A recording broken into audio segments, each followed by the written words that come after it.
Heartfire by Rose Mackey, Book 1 of Under Violet Suns. Chapter 10. Thief. Denara was floating on air the next morning when she danced into the medbay. Odrin was seated at his desk and offered her a lazy salute. "Morning, Healer. Good night." She tisked him, reaching over to flick his ear as she walked past, while he ducked away laughing. "Don't you have work to do, Healer?" she mock-chided. "What's on the list for today?" Odrin motioned to a small silver canister sitting on the desk. "It seems like we are finally getting some respite from all the injuries. The ecology team have dropped off several samples of local plants that they believe have chemical structures that could have medical applications. We can start analysing them." Odrin's eyes sparkled when he spoke about his research, his true passion. "Wonderful. The more local plants we can find, the better. I would prefer to reserve our prepared medications in case of emergency. Get started on prepping the imager." Odrin nodded and sprung up to follow her actions. He resembled nothing more than an eager puppy. She had to constantly remind herself that he was a fully qualified medical professional and blooded warrior on his planet. Denara sat at her own desk, and her gaze fell on the stunning purple wildflowers Lucius had brought her yesterday. Someone had found them a container and left them on the corner of her desk. Last night really had been a revelation. Lucius was surprisingly sweet. It was unexpected in such a fearsome warrior. She connected her HUD to the desk screen and began pulling up medical records of the treatments for the past few days. With all the nuisance injuries, she had got behind in her record keeping, and while Odrin was prepping the gear for their analysis, she had the time to bring her records up to date. She had barely got started when she heard Odrin call out from the lab storage area. "Chief Healer, have you moved the Valen imager?" she called back. "No, it should be in the storage box on the top shelf of Temperature Control Storage Unit 1. That's where I am looking, and it is not here." Denara frowned and moved to the storage room. "Perhaps someone has moved it." Odrin pushed the box he was looking in aside. "Why would someone move it? Its only purpose is for medical research. The backup is also missing." "What?" Alarm shivered through her as Odrin continued. "I did the medical stock-taking with Lucius myself. There should be two here, a large format research imager and a small format field one." Denara's pulse accelerated. Without the catalyst to print new medications, researching local plants that could be adapted to medical purposes was a high priority. The Valen imager was an essential piece of tech. It analysed the chemical structure of flora and simulated its effect on humanoid body types.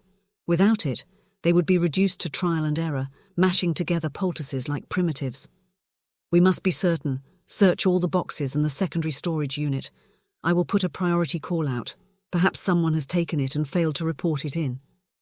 Denara fervently hoped that the issue was just a breach of protocol, an administrative oversight in failing to get permission to take the tech off-site.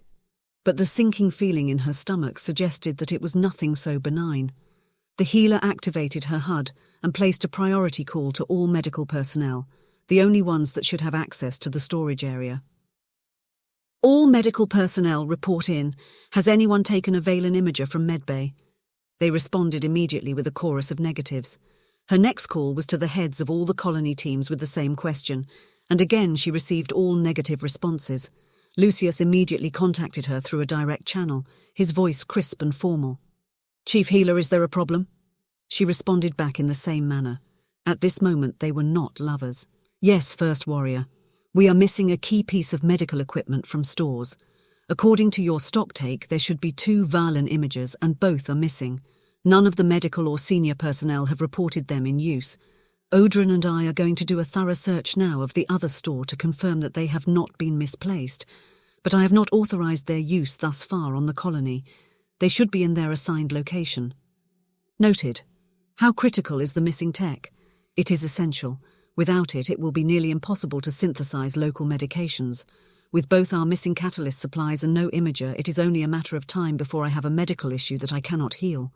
Injuries and illnesses are inevitable in a colony. People will die. One infection or bacteria could kill us all. I would have no way to create a treatment. Lucius was silent for a moment. "Inform me if you locate it. I will advise the key deck that we may have another theft." Denara joined Odrin in the storage area, and they spent several hot, sweaty hours sifting through the boxes and crates. As they did, Denara became increasingly convinced. Someone had stolen a piece of kit essential for their survival. The missing catalyst and ammunition could have been put down to incompetent suppliers, or someone siphoning money or supplies, but the images were here just a couple of days ago. Someone had taken them. Someone was trying to sabotage the colony before it had even got started. She stilled, remembering the times of the past few days that she had sensed something unusual. Had the person been waiting, learning their routines for this theft? Denara felt sick at the thought that someone had been creeping around her medbay. It was akin to a home invasion. Her medbay was a place of healing. This was a deep violation. Eventually she conceded defeat and calmed the cadet. "Ma'am, I am reporting in on the potential theft. It is confirmed someone has stolen the images. Report to my office. I will call an emergency senior staff meeting." When the senior staff arrived at the cadet's office, they all looked grim. Gossip travelled like wildfire in the small colony. They took their seats at the large conference table, the hanging data screen transparent above them. The cadet wasted no time in diving in. "The chief healer has informed me that we have a missing item of medical technology that is critical to our survival.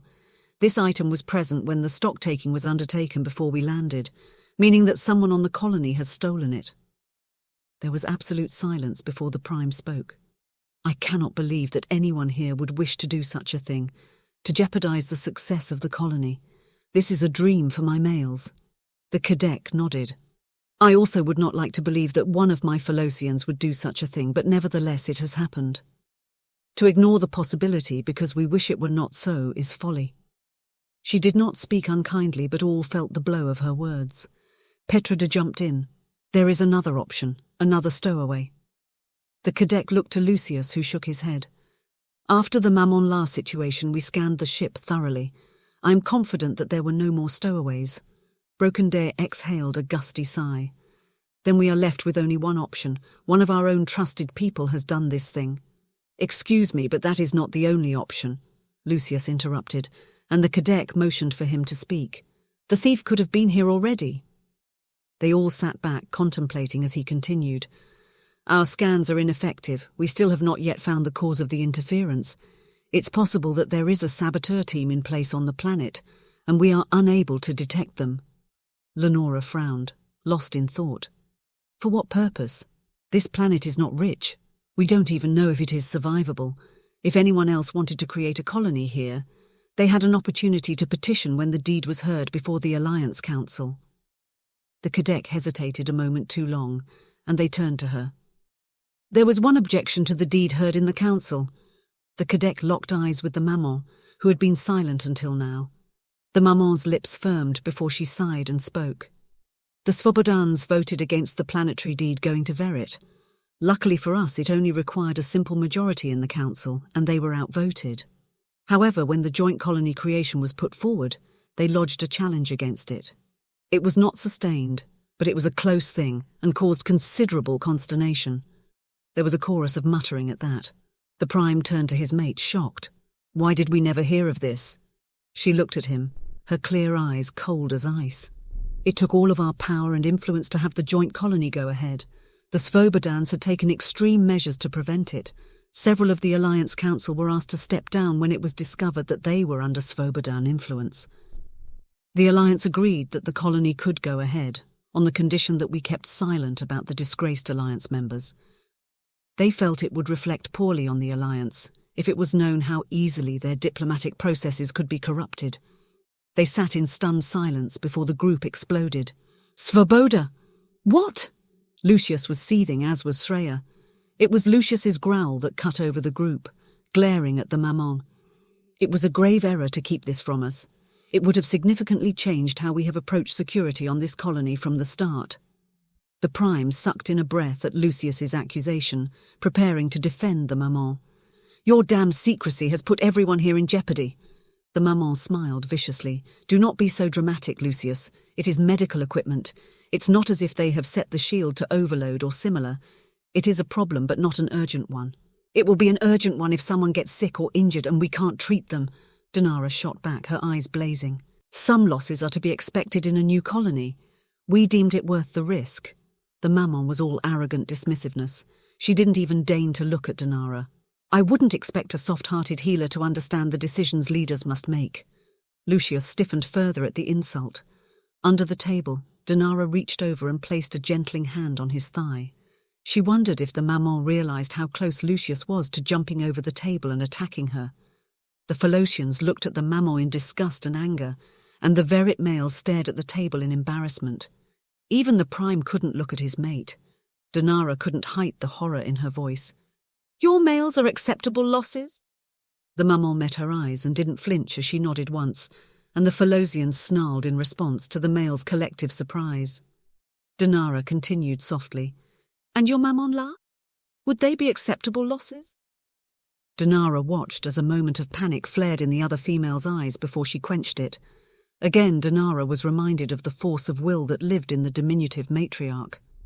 "I will not allow that to happen." Fry snapped out each word. Denara's laugh was bitter. "How will you do that, maman? Do you have some hidden medicine or technology, some magical power over injury and infection that you are hiding? Please tell us if you do, and I will take the rest of the month off. I will send all the injuries I now cannot treat your way." Her tone was caustic, stripping away the maman's arrogance. Lucius saw the maman go white with anger, and he reached down to squeeze the hand that Denara had placed on his thigh. "We're getting off topic," the cadet interrupted. "We can debate the merits of secrecy later. Suffice it to say that matter was made classified, and we cannot rewrite the past now. We must deal with the situation at hand. We face the risk that we either have a saboteur in our number, or there is one or more unknown combatants on the planet. We must determine our strategy." Broken D spoke into the awkward silence. "Surely if it is one of our own, it won't be that hard to find them. Our HUDs all have trackers, and there are cameras in all buildings. Every storage area door requires authorization to open. Have we checked?" Lucius responded. "It was the first thing that Sraya and I looked at. There is no record of anyone unauthorized being in med stores, and no record of the door opening at all. The security footage also shows no entry. I have assigned Lee to analyze the security system to determine where the cover-up occurred, but it is going to take some time. Unfortunately, our systems are standard colonial issue and not particularly hard to hack, as our initial risk assessment was not made aware of any external threats." There was another round of black looks at the maman, which she continued to ignore. "We deemed the risk low in this initial phase." Lenora jumped in again. "My question remains, for what purpose? What is the goal here? If they wanted the colony to fail, like Frey said, there are easier ways. A simple explosion poisoning the food supplies. Goddess, they could have killed us all during transit or landing with a simple navigational error introduced to the computer. This seems clumsy. It would obviously be found. Coupled with the missing ammunition and catalyst supplies, the only conclusion is that there is sabotage. It's like they want to be found." The maman sneered. "The Svobodans need no reason. They hate females, hated any notion of another female-led colony. Zealots need no logical reason beyond hate." Denara rolled her eyes. "Have you ever spent any time on Svoboda, maman? Because I have." All eyes looked to her in stunned silence. Denara paused and swallowed, her throat suddenly dry. "I mated one. I can tell you that while they are zealots, they are also vicious and fiercely intelligent. Revenge is an art form for them. They never do anything without a purpose, a plan. If we truly believe that Svoboda is behind this, then there is much more to this than we are seeing." The maman was agape. "You mated a Svobodan," she spat. "I guess that explains your current questionable judgment." She flicked an eye to Lucius, who appeared struck. "That is enough," the Kadek roared. "We are jumping at shadows. We do not know who is behind this, only that there is a theft and someone has interfered with our security system. Consider perhaps that this is part of the reason, to seed distrust amongst us. This colony is fragile. We must nurture it." Sraya spoke for the first time. "We have two options before us. Option 1, we adjust our security protocols to suit. No one goes anywhere alone, everyone logs their movements, and we raise security monitoring level to amber. We inform the colonists, we conduct a colony-wide search for the tech." Everyone nodded. "Option 2, we pretend that we don't know what is going on. We can't hide that we know the tech is missing. Too many people were involved in the initial response, but we let it slip that we believe it is just a normal misplaced item. Better for them to think we are incompetent than put them on alert." The group pondered. Eventually, Petra spoke into the silence. "I don't know much about relationships." He blushed. But I would guess that it is a poor start to a new relationship to begin with distrust. I think we must be honest with the colonists. If we allow this to drive a wedge into the group, we allow them to win, whomever they are. Honesty removes a potential weapon and may gain us allies. The cadet looked around the room, meeting the eyes of each person sitting at the table. They each nodded, except the maman who did not deign to respond. Very well. I will make an announcement. Prime, I would appreciate it if you would stand with me while I do so. When the Prime agreed, the maman clucked her tongue in disgust, slammed her chair back and stormed away. The cadet motioned the Prime to join her before the viewing screen, and the others filtered out, each lost in their thoughts. When Denara exited the colony administration building, she turned right towards the medbay, and Lucius pulled her into the alley between the buildings. He wrapped her in his arms, feeling her tension. "Are you all right, my lady?" She nodded against his shoulder, giving him another squeeze before stepping back. For a mad moment he considered holding her to him, but reluctantly let her go. "I have to say, Lucius, your maman is a bitch." Lucius smirked and nodded. "But she's not wrong," he stilled. "My judgment in my first husband was sorely lacking. I still can't believe I married him, bought his lies. Your first mate was Svobodan." He made it a statement, not a question. She sighed and nodded. "He was the son of the Svobodan Alliance ambassador. I met him when the University of Svoboda invited me as a visiting professor for a year. I hated it the whole time. I had few friends and was deeply lonely. Svobodan culture is highly restrictive for females, and there were few places I could go unescorted." She wrapped her arms around herself in a subconscious gesture of protection. "I met Amun at a function and he was so friendly. He was fascinated by my work, my research. I didn't find out until later that he had been told to meet me, to charm me. Svoboda has been trying to rehabilitate their interstellar reputation for years. They had decided that it would look good for them to marry off the son of a leading politician to an off-worlder, and a young medical genius was a good fit. I was quiet and unlikely to make ripples." Lucius folded his arms. "Svoboda is male-dominated. Why would you want to marry into one of their prominent families? They have dozens of interstellar sentient rights sanctions for their treatment of females." Denara snigged miserably. "His family said that they wanted to lead their people to change, to lead by example. I believed that I could help the females of Svoboda, be a mentor and example of a different way of living, marry their traditions with feminine empowerment." She met his eyes. "Why couldn't you sense their deceit?" Denara laughed wetly. "The sad thing is, they meant it, but what they thought of as progress was a long step away from my life." Denara turned to look out the end of the alley towards the hills in the distance. "The Svobodans are mildly telepathic, capable of shielding, and like I said, they meant what they said mostly. They thought they were being very progressive in letting me continue my research, to work at the university. They thought I was being an ungrateful bitch when I railed against their other restrictions. We have done so much for you. Surely you can do this one thing for us." There was always just this one thing. Lucius moved to her, unable to bear her pain and distance, and stood behind her, his hands on her shoulders, simply providing her support by his presence. Being married to Amun was a slow suffocation.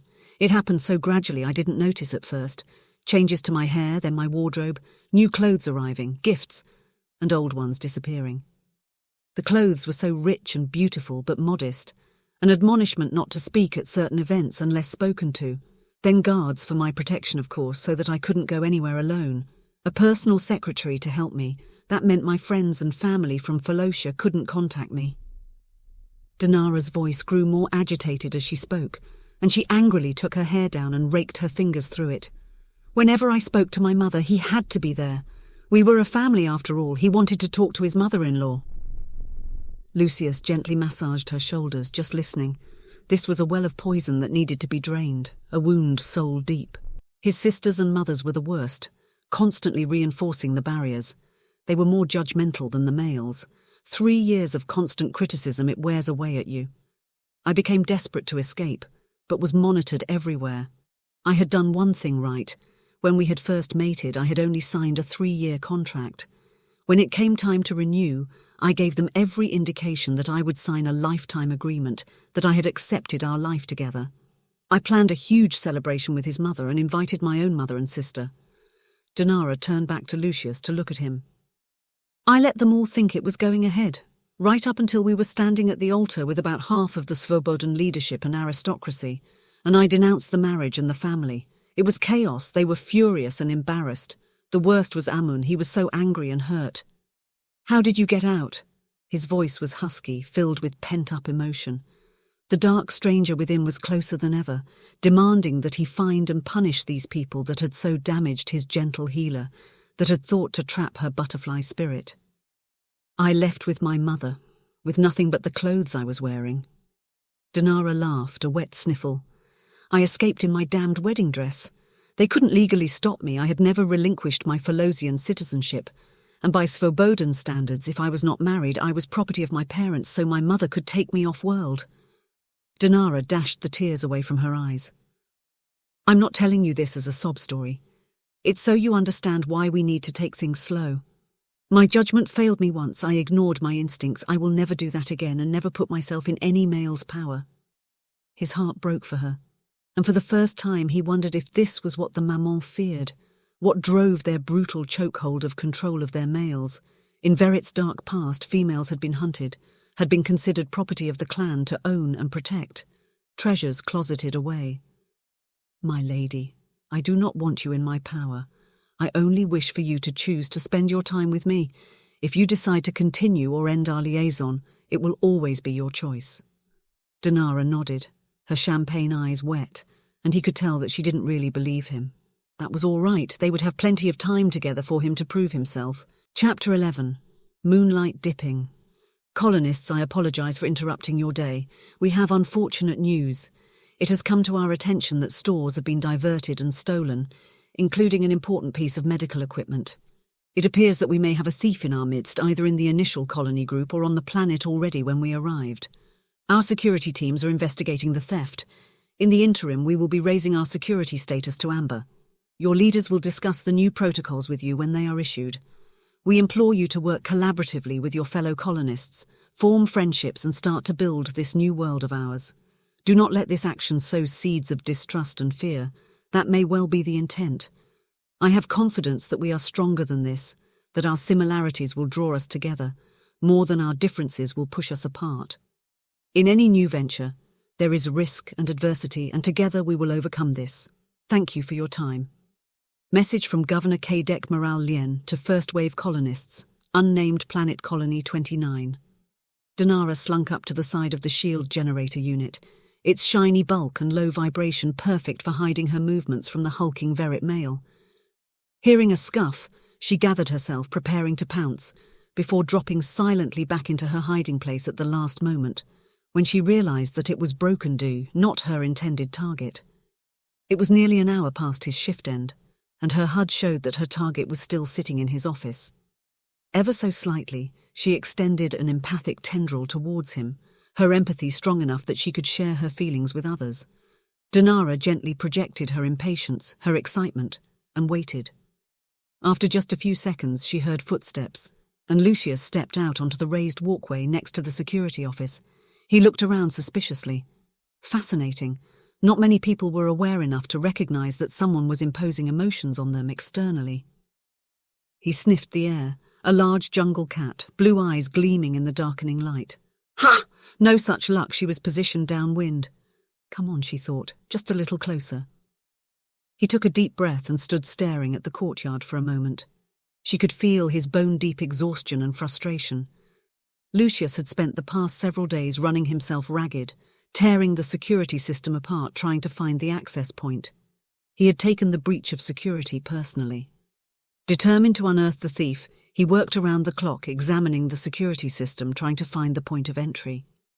Denara had hardly spoken to him, and after nearly a week she decided enough was enough. Another tendril, enticing him towards the corner where she was hiding. Eventually he moved, responding to her emotional nudge, and took the final 2 steps towards her that she needed. Timing her move, she raised the rifle and doused him with water. She leapt from her hiding spot on top of the security cage against the side of the building, intending to land beside him and get in a second shot.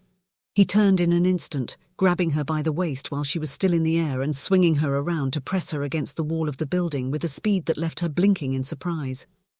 As soon as he scented her, his brain caught up with his instincts, and he realized that he was not under attack. He softened his hold, pressing his lower body against her to hold her in place while his hands tightened at her waist. "Denara, what in the name of the goddess are you playing at? I could have killed you!" She laughed outright, eyes dancing, and wiggled against him, her movements doing interesting things to certain key parts of his anatomy. "I'm kidnapping you to come on an adventure." Lucius was nonplussed. Nothing in his history had ever prepared him for this situation. Her words sank in, and he moved one hand up to her wrists, removing the gun and dropping it to the floor and capturing them in his hand, while his other hand reached down to support her rear, shamelessly stroking and squeezing the plump flesh there. His lower body settled more firmly into place against her. "I see. I should be concerned about this kidnapping. Clearly it is a subtle and cunning plan indeed." He raised an eyebrow and glanced pointedly at her wrists manacled in his hands. "Yup, you're at my mercy," she responded, and laughed again, a deep husky sound. "Don't you want to know where I'm going to take you?" Lucius pretended to consider, hiding his visceral reaction. She had no idea how right she was. He was at her mercy. This female could destroy him. He could never ever let her know how deeply she affected him, and he was slightly terrified at how fast she had wormed past his defences as they fell one by one with every kind act, gentle gesture or shared moment. It was devastating. "All right, I'll bite. Where am I being kidnapped to?" "Nope, doesn't work like that. You asked me to blindly follow you into the deep dark forest at night. Now you need to blindly follow me." "My lady, it was afternoon and still daylight when we went into the forest. I planned a romantic date to watch the sunset in accordance with the traditions of your planet. Secondly, I accept your challenge. I think I can meet any battle strategy you field." He smiled sardonically at her, and she smirked back at him. "You think so?"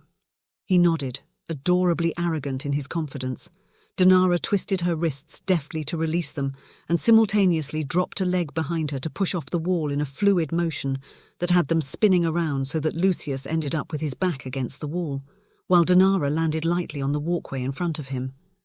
Lucius froze. The motion was elegant and had almost been too quick to catch.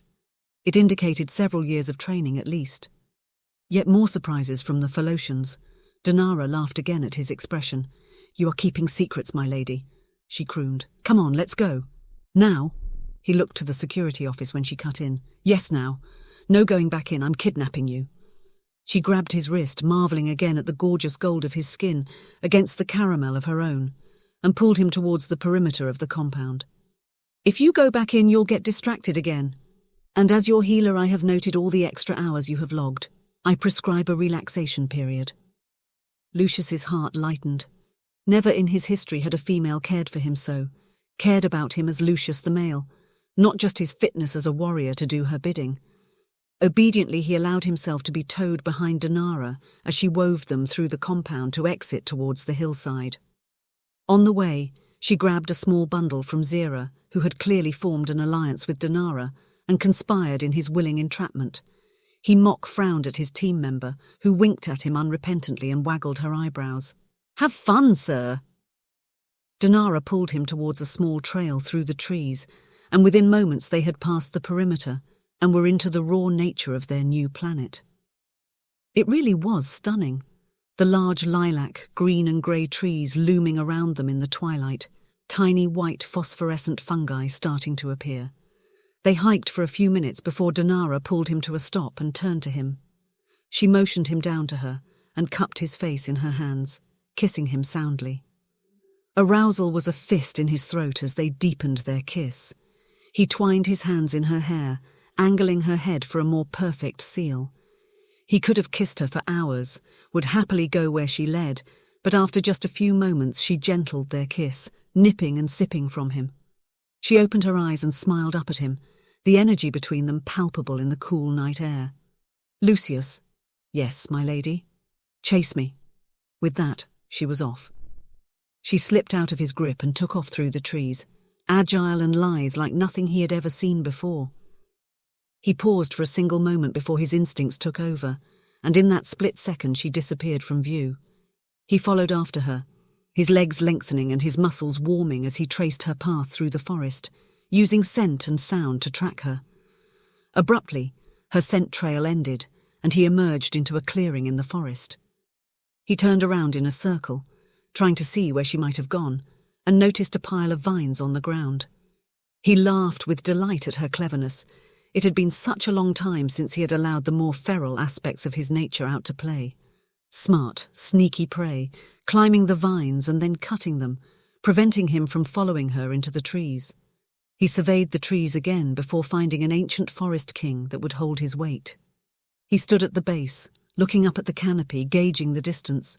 Bouncing on his heels, he moved back a couple of steps to sprint at the tree and up the trunk, to launch himself into the branches. As soon as he reached the dense foliage, he caught her scent trail again, bright and spicy and uniquely her, and followed, moving through the trees with economical grace that would have revealed his feline heritage to anyone watching. He tracked her for several minutes through the trees before he came to a river carving through the forest. It was nearly full dark now, the only light the pinpricks of gently glowing fungi on the rocks beside the river. It didn't bother Lucius. Verit males were well adapted to the darkness. He leapt from the trees down the rocky riverbank, absorbing the impact as he landed in a crouch. Immediately he caught her scent, stronger than before. He crept towards the scent and spotted a pile of fabric lying among some dark pink fern-like plants. Lifting it up, he realized it was the light jacket Denara had been wearing over her jumpsuit. Smiling a wicked grin, he followed her trail and the occasional footsteps in the mud on the riverside. Gradually, the river opened up into a small pool edged in rocks, except for a semicircle at one end, which cascaded down a waterfall into another, larger pool. He gingerly picked his way down the rocks beside the waterfall, the smooth surfaces slick with spray. Reaching the lower pool, he stood stunned at the sight before him. The pool was surrounded by cliffs covered in ferns in a multitude of shades from darkest red to palest pink, the rocks shimmering slightly in his night vision. Little piles of phosphorescent fungi dotted the rocks, casting a gentle green glow over the rippling dark water. He caught movement in the corner of his eye and turned to see a jumpsuit hanging against a branch, moving in the gentle breeze. He reached for it when a voice called out from the darkness. "Enjoying the view?" He turned around in a circle, hunting for her, the cliffs echoing the sound so that he couldn't exactly her location exactly. A motion in the water, dark ripples as she emerged from beside the waterfall into the gentle, reflected light. She stood in the waist-deep water wearing nothing, her golden hair slick against her luscious caramel curves. His mouth went dry. He was certain he had never seen anything more beautiful in his life. For a second it threw him from his hunting mode, as he simply took in the glory that she was. She gave him a sultry smile that ignited a dark possessiveness, unlike anything he had ever known. He crouched down and reached out a hand to her. "Come here, Denara," he murmured. "Why would I do that, warrior?" Her eyes held a challenge. He could see her skin pebbling in the air. "You are cold. I can warm you up," he offered, struggling to form coherent words against his rising heat. She trailed her fingers in the water, turning her back on him to look over her shoulder. "A tempting offer, but no!" She erupted into a shriek as he dove into the water to grab her. She laughed and splashed water at him as he lifted her out of the water against his chest and stole a kiss so hot that it should have had the water steaming around them. They erupted into a water fight, Denara splashing water with a sniper's precision, and Lucius ducking and diving to roll her under, wrestling slickly against each other until eventually he had her pinned against him, her back to him, her arms held tight against her waist. "I win. What's my prize? Let me go and you'll see." "Why would I want to do that, Healer?" he mocked, mimicking her. She reached a hand up into his hair and pulled him down to kiss her. He sucked breath in. "You present a compelling argument." He spoke the words against her skin as he bent to kiss her shoulder. She turned around and pushed him back until his butt found a low shelf, and he wedged himself there while she settled over him. She took his face in her hands, caressing gently, scratching his stubble with her nails, and kissed the breath out of him. He let her control the dance for now, and she covered him with a feminine possession, her nails flexing in his shoulders and her tongue exploring his lips, sipping hot kisses. The night was long, and the hours learning each other, exploring and playing. Lucius was certain that he had never felt happiness like it, the unbridled happiness and joy that was Denara's nature spilling out to bathe him in her light. It struck a core of terror in him. Now that he had experienced her, he feared having to go back to the darkness again. After their explosion, Denara floated lazily in the cool water, her hair a halo of gold around her, while Lucius reclined against the edge, his arms resting on the smooth edge, and watched her with a satisfied smile. "Thank you for this, Denara." She smiled gently, eyes closed as she floated. "No worries, you needed to blow off some steam, you're pushing yourself too hard." "I see. So you did it just for me then?" "Yup, I'm practically a saint taking one for the team." He chuckled, sinking more deeply into the water, letting his mind drift. "It is frustrating. The thefts, the scanning issues. It does appear that someone is engineering the failure of the colony, but I cannot discern why or how." "Are you sure the two issues are related?" "It seems unlikely that the two would occur simultaneously without some connection." As Lucius spoke, he ran his fingers over the smooth edge of the stone in contemplation, mapping the edges and striations before it dawned on him what he was feeling. "Denara, did you bring a light source?" She moved upright, hearing the change in the tone of his voice. "Yes, why?" "Can you bring it over here, please? I'd like to look at something." She swam to the edge and hauled herself out of the pool, giving him a delicious glimpse of her ample rear. She rummaged through the belt attached to her jumpsuit and then walked around the pool to where he was now examining the rock formation. She crouched down, confident in her nakedness, and shone the torchlight at the rock. In the greater illumination it was apparent what he had felt. The rock had been carved. There was a smooth rim around this part of the pool, leading down to a step, and lines of delicate decoration carved into the rim, mimicking the ferns that grew all around. Fascinating. There was no evidence of prior habitation recorded in the pre-establishment scans. Yes, but we know how inaccurate the scans were. There could easily be evidence all around us that they did not detect. Lucius surveyed the pool again with a critical eye, noting now its symmetry and the gentle stepped gradient that had been hidden behind the overgrowth of ferns and deterioration in time. This pool was clearly made by a sentient creature. Look, I'm sure the rim would have run all the way around. Well, whoever they are, they're long gone. Perhaps. We should do a perimeter scan anyway, see if they left any tech behind. Lucius moved to collect his own tool belt from his jumpsuit where they had discarded it in their passion, and selected a scanner. He activated the device and waited for it to connect to his HUD cuff. When it did, the readings were nonsensical, spiking and disappearing randomly.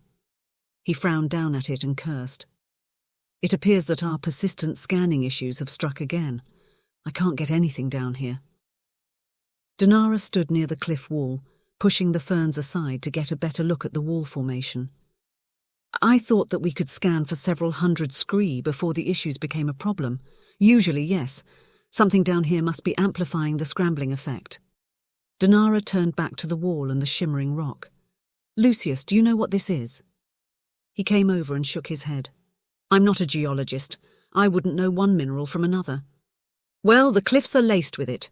We should take a sample back for analysis, see if it is what is causing the issues." Lucius quickly complied, retrieving a small sample bag from Denara's tool belt and scraping some of the mineral into it with his knife. Noting Denara start to shiver in the cool air, he retrieved his jumpsuit and handed Denara hers. As soon as she zipped up her jumpsuit, it began to warm her, having detected her lowered body temperature. "Thank you." He pulled her close and kissed her gently. "Thank you, my lady. No one has ever done anything like this for me before." He dotted kisses on her nose, cheeks and closed eyelids, surprising a delighted laugh out of her. "Well, you looked after me when I was tired. It seemed only fair. Had I known this was an option, I would have done this immediately." She whacked him good-naturedly. He stilled. "Denara, may I ask you a question?" "Of course." He looked embarrassed. "How did you know I would chase you? It did not frighten you." She reached up and gripped his face in her hands. "I can feel your emotions, Lucius. They are a firelight blaze against my mind. Your frustration, your anger, your lust." She tugged him down to press her forehead against his, her hands smoothing his long hair back from his face. "I know that you would never hurt me. I can feel your protectiveness." She released him.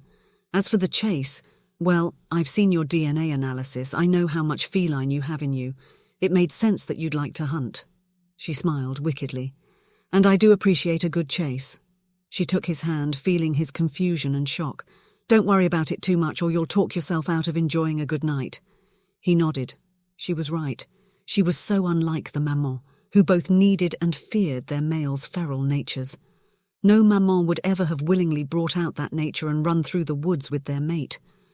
They unleashed their males on the battlefield but insisted those same males chain their natures the rest of the time. It created a dissonance that broke so many good males.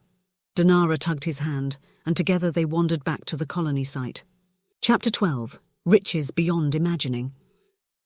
The next morning, Denara made a pit stop at the Environmental Research Lab, delivering her sample to Specialist Liarch, an elegant Falosian with a mane of black hair, midnight skin, and stunning amber eyes. She seemed painfully young to Denara, just out of university, and she bounced with the energy of an excited kitten. The Environmental Research Lab was full of stacks of plants, rocks, samples of strange metals, and more. The research teams had been bringing everything and anything they thought might be useful, and it was a controlled chaos in the lab. When Denara explained her request, Liarch's eyes grew round and she immediately took the sample and began preparing her scanner. How long before we get the results? I can give you a preliminary assessment within a couple of hours, but a full analysis with a simulation of its environmental interactions will take a couple of days. I'll also need the Cadex approval to prioritize this over our other colony initiation assessments. Denara considered. It's not a priority, I just have a hunch. Let's see what the prelim results show and take it from there. Liarch nodded. Denara paused before she left. Specialist, keep this confidential for now. Liarch hesitated. Even from Audran D. It was Denara's turn to hesitate.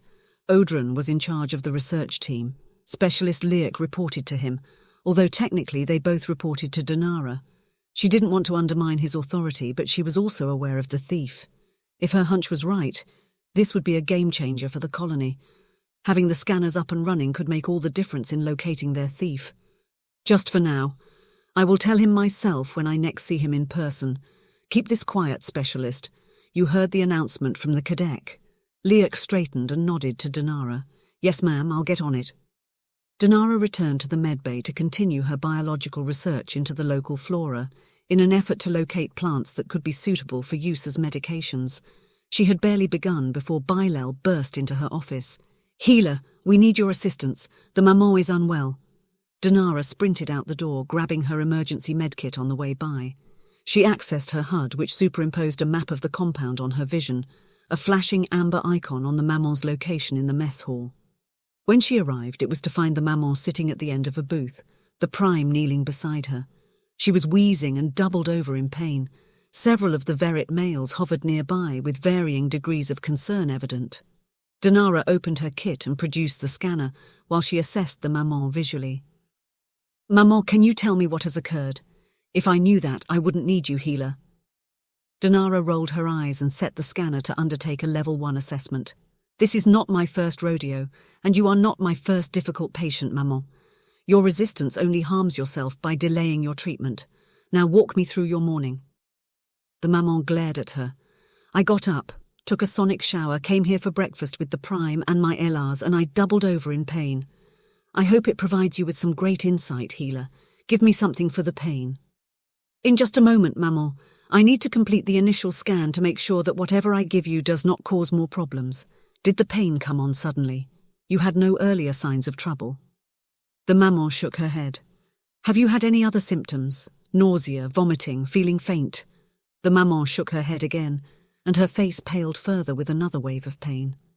Skara shuffled from foot to foot uncertainly. Excuse me, maman, she ventured. You were unwell yesterday at lunchtime, remember? Bilal brought us some of the new fruit that has been approved for consumption, but you said that the smell of it turned your stomach and made you feel ill. You were unable to finish your lunch and made us eat ours outside. Denara gripped the maman's chin to look into her eyes. Have you eaten any unsanctioned food? Anything that hasn't been cleared by the bio teams? The maman shook her head. At the same time, Denara's med scanner emitted a gentle ping and streamed the scan results to her HUD. Denara frowned, her visage grim. She took a small green tube from her medkit and held it to the maman's mouth. Take a deep breath, please. Touching an indentation on the outside of the tube, it emitted a shimmering cloud into the maman's face, which she inhaled. The effect was immediate. the mammal's eyelids lowering, her body relaxing. "I have given you a painkiller and muscle relaxant. We must get you to medbay immediately." The mammal nodded. Denara retrieved 2 short silver poles from her bag and a length of dark blue fabric. With a few twists, the poles had extended into a lightweight stretcher. She attached a small gold disc to the ends of each pole, and the stretcher hovered at waist height. "Come, Prime, assist me. Help her lie on the stretcher." Between Denara and the Prime, they managed to maneuver the mammon onto the hovering platform. She started to shiver in shock, and Denara covered the female with a lighter blue fabric, shot through with threads of silver. Connecting her HUD to the micro-threads in the blanket, they started to glow, warming the mammon. The healer motioned to Bailel, Skara, and the Prime to walk beside the mammon. She murmured to them, "Block her from view as much as you can. She would not wish to be seen thus." It took only moments to cross the courtyard to the medbay, where the maman was once again returned to her isolation room. Once there, Denara administered a stimulant and motioned the Prime to join her. The maman sat up in her bed, looking wan. "Maman, unfortunately your system is rejecting the digestive adjustment protocols. As I advised earlier, it appears that the ineffective treatments provided by your convocation have interacted poorly with the recommended protocols. You are becoming unable to digest any food." The maman nodded for Denara to continue. "This is something that would be challenging to correct in a full-service acute care med facility. Here it will be extremely difficult."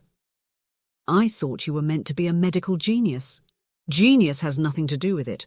This requires multiple detailed scans to map the malfunctioning areas of the digestion, synthesizers to create custom bacteria and genetic viruses to deliver genetic alterations. I can design the protocol, but we simply don't have the facilities to manufacture the treatment. Even if I take the scans and send them off-world for another facility to manufacture, it will take months. It took 2 solar years for my team to design the original protocols." "Can't you give me the original treatment again in the interim?" Denara shook her head. "Even if it worked, which I'm unconvinced of, I don't have any more catalyst to make the required formula. There are only 2 options for you. The first is to place you back into stasis and organize for you to be transferred to a specialist medical facility." "Unacceptable!" the maman snapped. "This colony is my responsibility. What is the second choice?" "I can provide you with dermapatch nutrition. I will complete the scans and design a protocol, and then have an alliance lab manufacture the medication and ship it to us. This will take several months at a minimum, possibly a year. You will be unable to consume any food without severe pain and systemic damage. You will need to attend medbay daily during that time." The maman nodded. "I urge you to consider the stasis option. While the derma nutrition will keep you alive, it will be unpleasant, and your system will begin to atrophy. Human template species physiques are essentially digestion machines. I don't know what the long-term impacts of it will be. No, healer, I will not leave my males here without my guidance. Commence the derma treatment and start your scans." Denara nodded. Later that afternoon, Denara sat in her office going over the first of the scans of the mammon, while the mammon was in the scanner in the ISO room, undertaking her second round of deep scans. The interaction between the initial failed treatment and the new one had created multiple mutations in the digestive processes. She was interrupted from her studying by Specialist Lyak, contacting her on her HUD.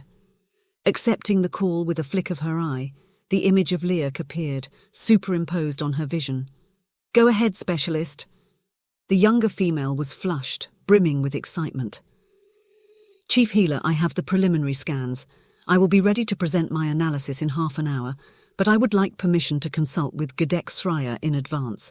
I need to compare my results with her environmental and security scans." Denara considered the request for a moment before granting her approval. Denara hesitated. "Specialist, do the analysis outcomes warrant informing the Gedek?" Specialist Lyak nodded. "Yes, ma'am." Denara cut off the call and sent a brief message to the Gedek, requesting her and Gedek Sraya's presence in the medbay. They sat in Denara's office at the small round conference table. Specialist Lyak connected to the display, which turned opaque, and she brought up an image of a 3D chemical structure. As it rotated slowly on the screen, Sraya sucked in a breath sharply.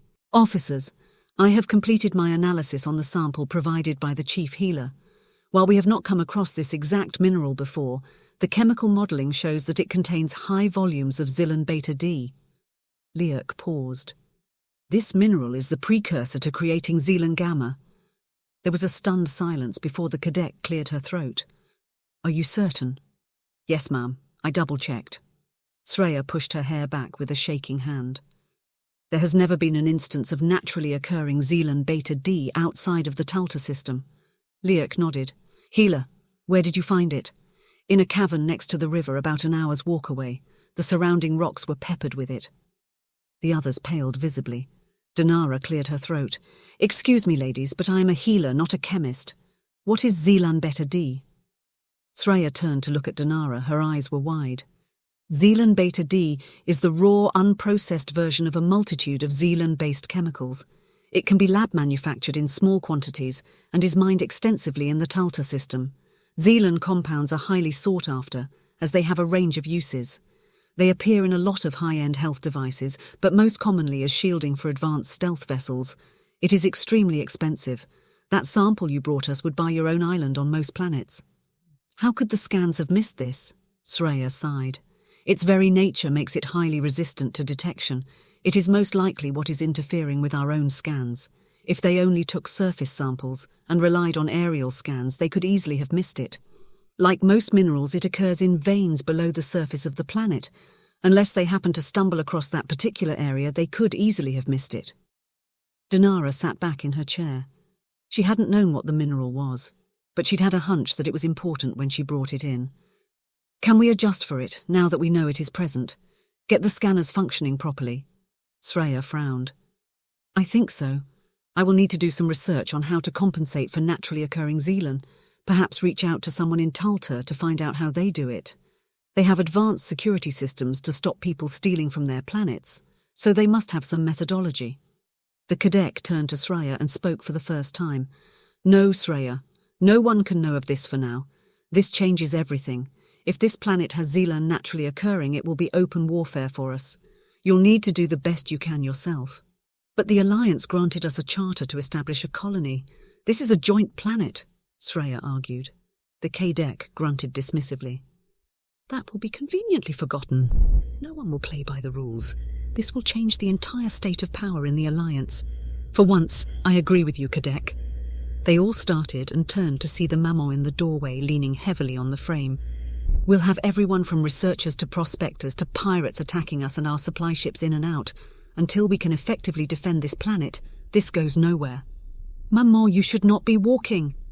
Denara stood to hustle the maman off to bed, when she waved her away and slowly limped into the room, taking the last seat around the table. If the galaxy discovers this before we are ready, it will descend like a pack of Dathalka. The cadet met her gaze and nodded. We cannot discuss it over the comm, either within the colony or off-world, until we establish secure links and discover if we have a traitor within the colony walls. We must keep this between just us. Sreya stirred. I will need to bring in some of the other techs to help adjust the scans, cadet. If I can't get help off-world, then I will need my team working on it. Very well. You may recruit VDEC Roth. Bring in specialist flight from engineering as well. It's essential we get a high-security comm link up and running. Basic security is no longer sufficient. Tell Broken D that he can come and talk to me if he has questions, but that it is a confidential security mission. What about Lucius? This will affect our security posture. Surely he needs to be informed to prepare, Denara inquired. The cadet shook her head.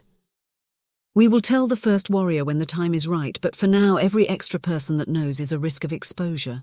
The maman nodded. This is beyond the scope of the males here. They were sent to guard a backwater colony and produce babies. My mate is a good man and well suited to arbitrating squabbles over where the boundary of a plot of land should be, or suitable crop rotation.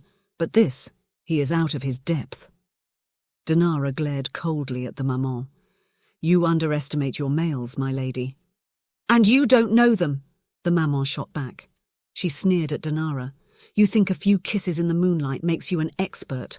Are you that naive? You have no idea what they are capable of, their strengths and weaknesses. We bred them for war. Too late we realized what we could have unleashed on the galaxy. They were violent, uncontrollable when in the red rage. Denara was surprised to see a shimmer of tears in the maman's eyes. We have spent generations trying to undo the damage we did to our males. They are genetically stable now, but the instincts, they are still there.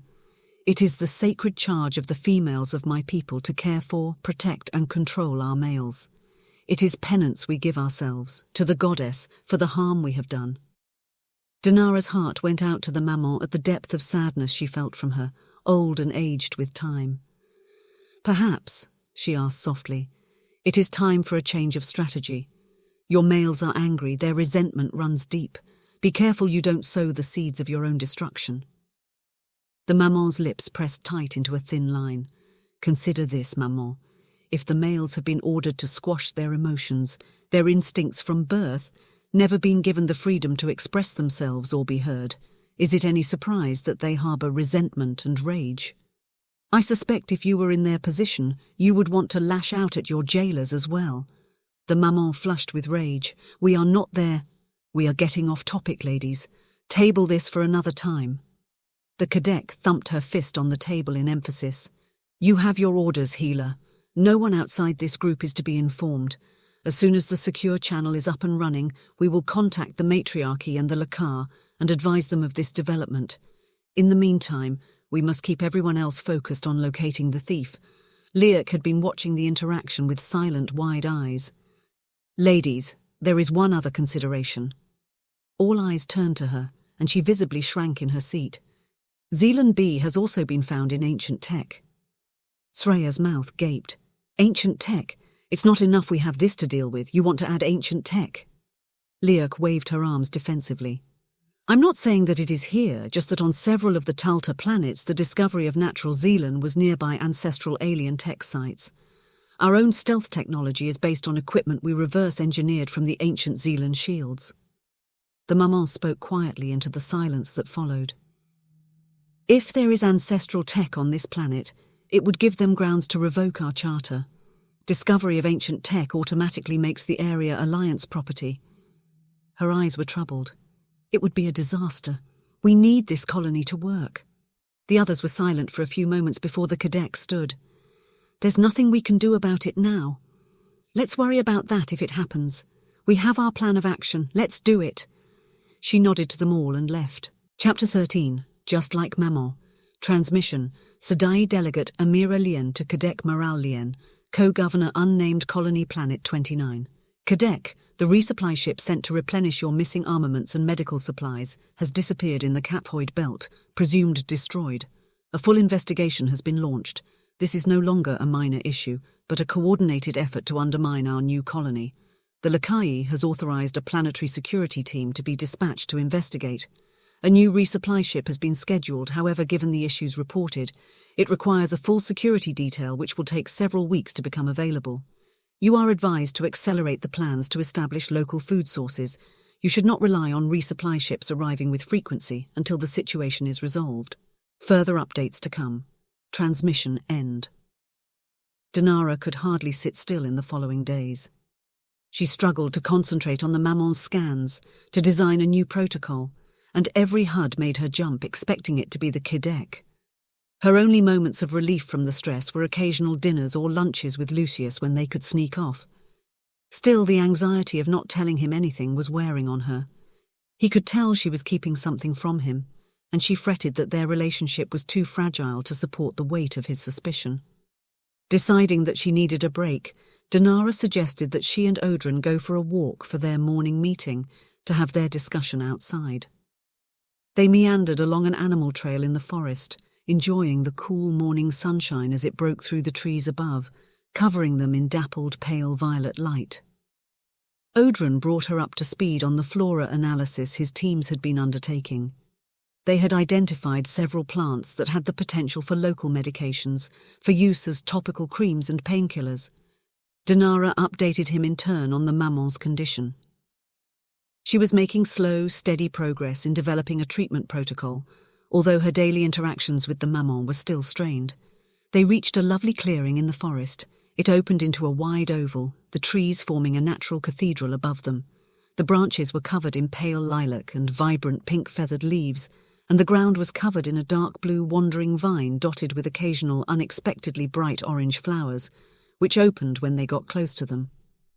"Healer, I do have one matter to report. It is somewhat delicate." "Yes, Odran, what's wrong?" It concerns Specialist Lyack. I believe that she is running unsanctioned experiments. I noted that she had used a mineral scanner, and when I questioned her about it, she advised that it was for a personal project.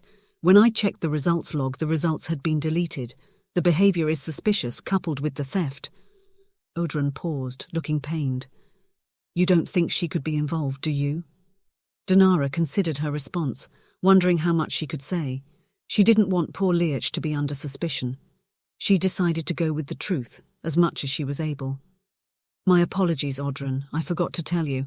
I asked Lucius to run an analysis for me, and I told her that I'd discuss it with you. He nodded, a frown between his eyes. So why didn't she just say that then? Because I asked her not to discuss it.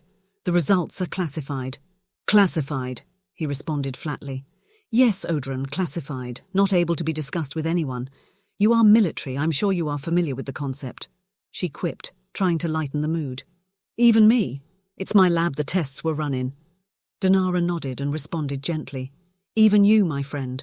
And while it is your lab, it's ultimately mine. I see. He was stiff with affront. Denara didn't need to use her empathic skills to detect the hurt radiating from him. I'm sorry, Audrun, truly, but orders are orders, you know that. He examined her, and eventually he nodded. They returned to the base in frigid silence, and Denara was very afraid that this had shredded their budding friendship. Lucius was in better spirits when he walked into the security office the next morning. The interlude in the oasis with Denara had much improved his mood, and he felt himself falling even more for her. Never had he imagined that he would trust a female enough to consider mating, but when he was with her, her light shone and warmed the frozen cracks of his soul. He could feel his shields melting under her warmth, revealing depths of emotion that he was sure would have been locked solid forever. This morning he had woken up full of energy and motivation, considering potential strategies on how they could locate the thief, and after he collected his morning caffeine drink, he elected to wander by the security office to see if he could bounce his ideas off of Soraya. He was pleased with how well he was working with the Gedek, and he had begun to value their regular consultations, appreciating her keen strategic mind. When he entered the security pod Oculus, he was surprised to find Vedek Roth, Soraya, and an unfamiliar Falosian huddled over the work table, a projected map of the settlement hovering above it. Good morning, ladies, what's going on? Soraya spun round in surprise, and the unfamiliar Falosian immediately opaqued the projection. First Warrior, you startled me. We were not expecting you on shift for another hour. He shrugged, taken aback by her manner. I know, I wanted to catch you early to run something by you. If you have time, I would appreciate a consult. I am sorry, Lucius, but it is not a good time. I have an urgent matter to attend to, she stammered. Oh, my apologies for interrupting. Is it anything that I can assist with? Soraya flashed a smile that he would bet his manhood fur was not real. No, it's fine, just a comms issue. Lucius's face hardened. I see, a comms issue. Soraya responded brightly. Yes, just a recalibration. Nothing wrong, but it's time-sensitive. Lucius nodded. A comms issue that requires recalibration of the sensor grid. Soraya stilled for a fraction of a second too long. No, we aren't working on the sensor grid. Don't lie to me, my lady. I've had a lifetime of it. I know a sensor grid when I see one, and you had the grid for this encampment up on the datapad when I entered. Soraya turned cold in a way that Lucius had never seen on a Falosian. You are incorrect, First Warrior. Excuse me, but we must continue. I have to ask you to leave. We will be finished and out of the way by the time your shift commences. Lucius hesitated for a moment, caught between his desire to push further, find out why they were lying, and his instinctive need to obey her command. He looked Soraya in the eye. I thought we had a better working relationship than this, Soraya. He spoke quietly, but Soraya looked as if she had been struck. Don't worry about it, Lucius. This will be done soon. She stepped forward as if to reach for him before thinking better of it, and dropped her hand. With a shake of his head, he turned and strode out of the security office, leaving the three Falosians staring at his retreating back. Seething with anger, he went to the mess hall to get some breakfast. It was nearly empty at this time of day, a bit early for shift changeover, so he had it all to himself. Perfect. He was not good company. He grabbed a ladle of the ever-present vegetable stew and a bowl of fruit. As he ate, he contemplated the interaction with Soraya. He knew what he had seen. It was the sensor grid and they were running a simulation on it. He had done it hundreds of times before, he was not mistaken. But why would Sreya lie? He was head of security, had full clearance. More, any withholding of information could only compromise his effectiveness at his job, which ultimately put them all in danger. He was interrupted in his musings when Audran joined him in the mess hall. As he grabbed a bowl of oatmeal, Lucius waved the younger male over. "Audran, what are you doing here? Don't you have your morning meeting with Denara? Keeping track of her movements now, Lucius. That's a bit overbearing, even for you." Lucius gave Audran a good-natured whack. They both knew that their natures were such that the more attached they got to a female, the more ferally protective they would become. "I had my meeting, but we ended it early today." Audran seemed morose, so unlike his usual sunny self that it broke Lucius from his reverie. "What happened? Did she finally get fed up with your non-stop yammering?" he joked. Audran looked up from his own breakfast, his eyes containing a mystified hurt. This was serious, Lucius realized. Audran hero-worshipped Denara, had followed her work all through his medical training. She authorized a lab study to be done in my lab without telling me. When I asked about it, she told me it was classified. Audran frowned into his oatmeal, plopping the spoon in and out in frustration. "I have high clearance, there's nothing she couldn't tell me. I think she doesn't trust my judgment or my skills." The younger male was devastated, but his situation certainly threw things into a different light in the security office. Lucius reached over and grabbed Audran's wrist. "Look at me, boy. It's not you. A similar thing just happened in security. I went in early to talk to Sreya and found them doing some simulations. When I asked about it, they lied and tried to play it off as a comms issue and hustled me out as quick as they could." Audran looked up. "Truly?" Lucius nodded. "The question is why? I thought we were making headway with them, slowly building bridges, but did we do something to offend them, to cause them to distrust us?" Audran shook his head. "I can't think of anything. Denara seemed genuinely sad that she couldn't tell me. She said that she was under orders." Lucius's head came up. "Hunting. Orders, I wonder. Perhaps the Falosians don't like sharing control of the colony after all. You think they are trying to cut us out, take over? It's a possibility. I think we need to take this to the Prime and the Maman. If there's a chance of the Falosians keeping something critical from us, we have to know." Audran held his navy gaze for a moment before he reluctantly nodded. Later that afternoon they convened at the Prime's office to meet with the him and Maman. "Well, First Warrior?" the Prime inquired. "Don't keep us in suspense. What was so urgent that you needed to speak to us immediately?" "I have reason to suspect that the Falosians are keeping something from us, something that impacts the security of this colony." Lucius cleared his throat and laid out the situation, throwing to Audran to describe his interaction with Denara. The Prime sat back in his chair, his fingers steepled. "Thank you for bringing this to us, First Warrior. I hear your concern. Please leave this matter with us to investigate." Lucius was bewildered. "That's it? You aren't concerned?" "Certainly I am most concerned. But this situation is delicate. This new colony is in a fragile phase. We must tread carefully when investigating this matter." Lucius was furious. After decades living under the Maman, he knew a political response when he heard one, had heard it time and time again. His frustration blew up. "Really, Prime? That's the best you can come up with? Why not just tell the truth? I don't want some political bullshit, just tell me what is going on." He leaned forward, his fists on the desk, getting in the Prime's face. "You forget yourself, warrior." The Prime surged up to meet him, thrusting his chair back and snarled at him, exposing long canines. "I am Prime. Do not forget. I lead the males here. You follow my orders." "You are a toothless lapdog of this bitch." He slashed a glance at the Maman and sneered at the Prime. "You were chosen because you come to heal like such a good little boy." The Prime's eyes opened wide in shock for a second before he flushed with rage, his pupils expanding and washing navy, his body flooding with hormones preparing him for battle. "Lucius, think about what you are saying. Do you wish to challenge me for Prime?" Lucius snorted. "What, and play pony for her? Don't speak about her like that!" Audran got in between them, pushing Lucius back. "Calm down, Luke. Calm down, your fight isn't with the Prime." The Maman stood and spoke for the first time. "You should listen to Audran, Lucius. He shows uncommonly good sense for his age." Lucius's eyes burned when he looked at her. He could feel his own canines lengthening in response to the tension in the air. This is your doing, isn't it? Somehow you got to them. Perhaps they are finally seeing you as you are, a ravening beast. Look at you, you are steps away from exploding. She stepped into his space, crowding him, provoking him.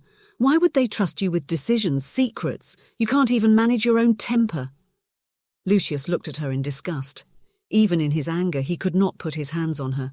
Before he could retort, she continued, Have a care, Lucius. We wouldn't want anything to happen to your brothers now, would we? She ran a fingertip along one of his braids. So young and breakable, such fine specimens of Verit manhood. It would be a shame were your bloodline to end, to be deemed uncontrollable. He reached up and grabbed her wrist, removing her hand from his hair with deliberate gentleness. He moved in close to her, his body pressed against hers, and he sensed the prime tensing, reading to intervene. He whispered in her ear, And you call us monsters? Look in a mirror, my lady. I am not the one threatening a child to get my way. He spun around and stormed out. Audrun took one more look at the Prime and Maman and ran after him. Lucius stalked out of the administration office, seething with rage. He flexed his hands, his claws releasing and retracting, his body flooded with hormones, priming him for a battle that did not exist. Lucius! A voice called. He turned to see Denara running towards him, concern on her face. What is wrong? I felt the spike of your rage. What happened? Are you okay? Lucius rounded on her. Don't pretend that you care. You're just like them. What the hell? What are you talking about?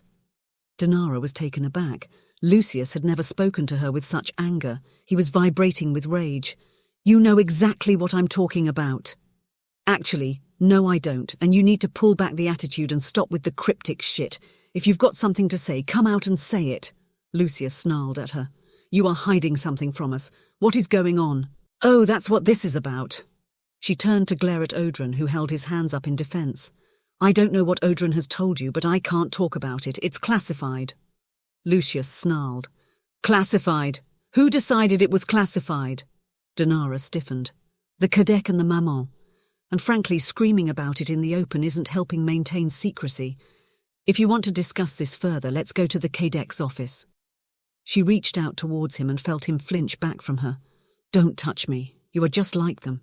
We thought it would be different here, but when it comes down to it, the females band together and make the decisions, excluding us. We are just the expendable labor force. The dark stranger within howled with rage and hurt, screaming to be let out. To protect his brothers, to lash out at the female that had made them feel, then savage them like this. He strangled his anger, terror that he might actually hurt her, dousing his rage. Denara's face blanched. No, Lucius, that's not it at all. Please, let's just go in and discuss this. He stepped back, bitter and hurt, bleeding from this unexpected heart wound. No, I'm done. I'm sure you'll tell us where to go, when to fight.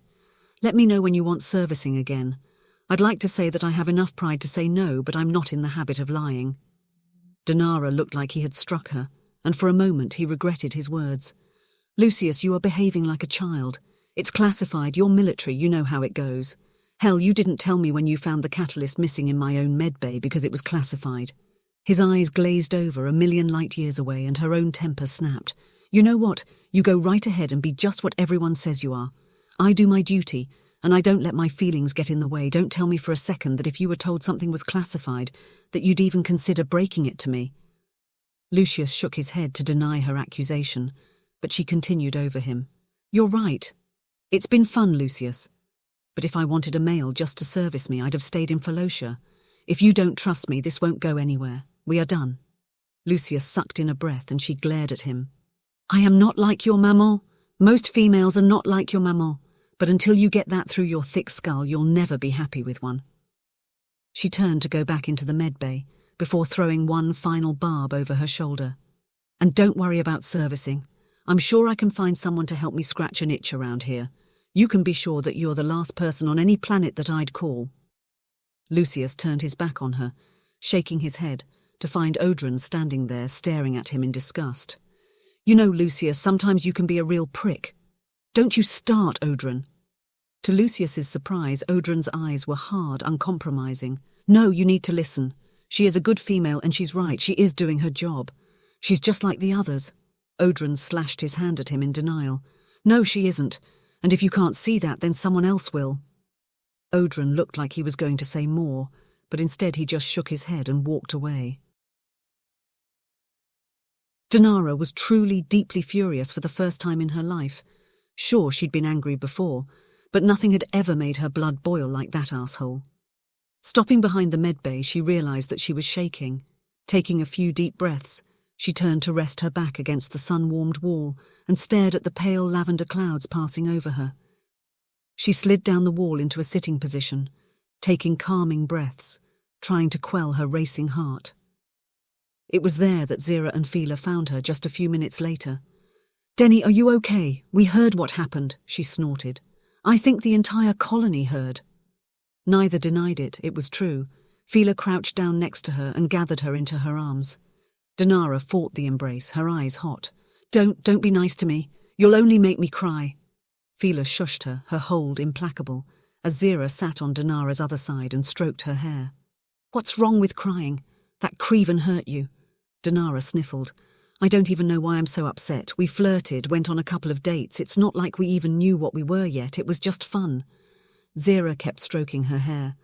"I think you know that's not true, Denny. We can feel your emotions. You can't lie to us. You fell for him hard." Denara sniffled. "All I wanted was some fun.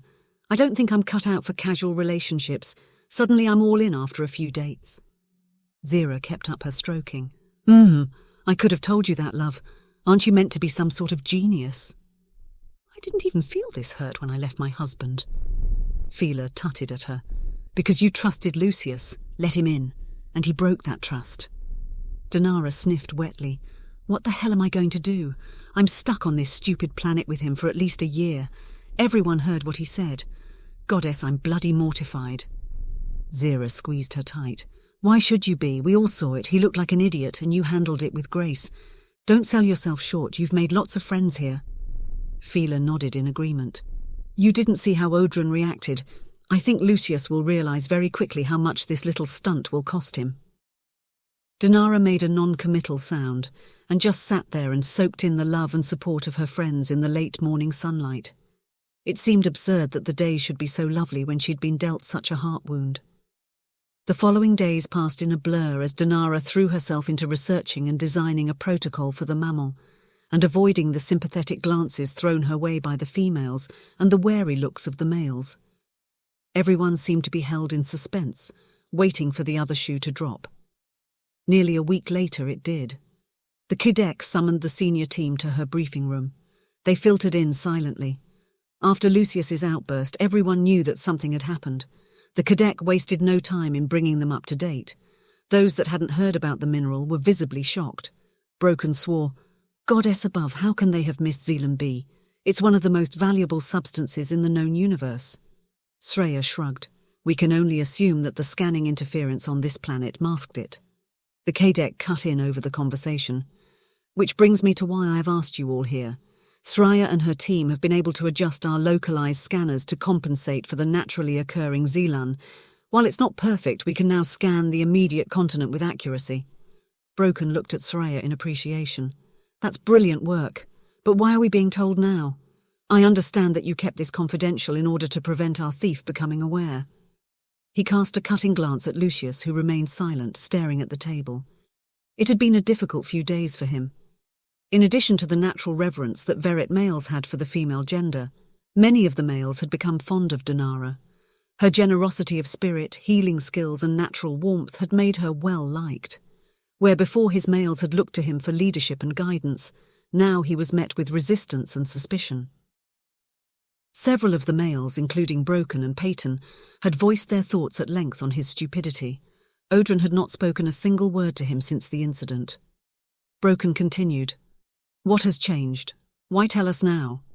"Sreya has been able to scan the local area and has found an encampment in the mountains. While it is currently unoccupied, there is evidence that it has been there for some time." The Kidek nodded at Sreya, who threw the scan images from her HUD onto the display screen over the large table. They all studied the small encampment, built in a clearing in the forest. Comprised of a prefab hut and a large storage unit, both had clearly been designed to drop from orbit. It was of extraterrestrial origin. "In light of this scan, it seems more likely that our thief was on the planet before us, rather than one of our own. While we can't exclude the possibility of a colonist being in collusion with the landing party, it does reduce the risk enough that I am now comfortable sharing this with the colony leadership group." The others nodded. Sreya sat forward, brimming with excitement. The scan detected one more thing. She flicked a second scan image onto the display. She zoomed in on the image to show a large crater. "This location is approximately 2 days away by hoverbike." She changed the setting on the view, and the image of the crater began to cycle through different views. Infrared, metallurgical, magnetic, radiation. In each view it was evident that there was a large oval shape at the bottom of the hole. "It is larger than the Ardrak and impenetrable to our scans. It is coated in Zelan." "You think it's ancient alien?" the Maman inquired, and the cadet nodded. The cadet turned to Lucius. "First warrior, put together a team. They will leave tomorrow morning. That encampment is only slightly off the route to the crater. The team can investigate the encampment on the way to the crater. Send a team of security personnel and Odran. You'll need someone to provide scientific advice at the crater site." "My lady, I'd prefer to go myself." "Negative, First Warrior. Your priority remains unchanged. Find the being that was staying at that encampment and find out if we have anyone conspiring with them here." Lucius nodded, his jaw clenched. The cadet turned to Lenora. "Cadet, there is one more matter. I have been advised that our first quarterly resupply ship has been lost, somewhere in the Caphoid belt. A new ship has been scheduled. However, at best it will not reach us for 2 months. You are instructed to accelerate your establishment and sourcing of local food products as the highest priority. We cannot rely on regular supply ships until this situation is resolved." Lenora narrowed her eyes in thought. "Yes, ma'am. Do I have permission to requisition personnel from other areas?" "Approved. Don't requisition from the perimeter security teams, but pull in anyone else you need." The cadet looked around the room. "I know that this is challenging, but we have put together a team of the best of both of our worlds. We will not let whoever this is stop us from pursuing this dream." The cadet met the eyes of the individuals around the table, each nodding in turn. "I rely on you all to lead your teams through this. We will pull together, find the saboteurs, and establish this new future for both our races." She bared a fierce smile. "And destroy anyone that thinks to take what is ours."